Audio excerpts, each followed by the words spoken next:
नागपूरमध्ये Instagram reels बनवताना कारचा भीषण अपघात झाला। पार्टी केल्यानंतर कारने फेरफटका मारण्यासाठी निघालेल्या 5 मित्रांनी इंस्टाग्रामवर रील्स बनवणं सुरू केलं। रील्सच्या नादात चालकाचं नियंत्रण सुटलं आणि या अपघातात दोघांचा मृत्यू झालाय तर अन्य तिघे गंभीर जखमी झाले आहेत। कोराडी रोडवरील पांजरा येथील BSNLच्या कार्यालयाजवळ हा अपघात झालाय।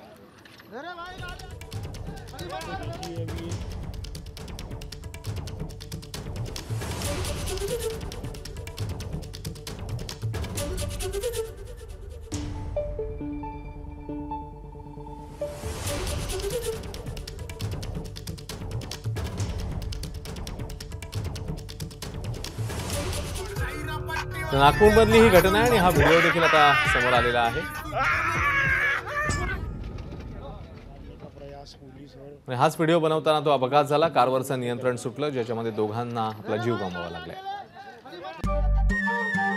नमस्कार। मन शुद्ध तुझं ही वेगळ्याच प्रकारची मालिका तुम्हा सगळ्यांना खूप आवडली होती। याचा दुसरा सीझन कधी येणार अशी विचारणा झाली। प्रतीक्षा संपली आहे मित्रांनो। येतोय मन शुद्ध तुझंचा दुसरा सीझन।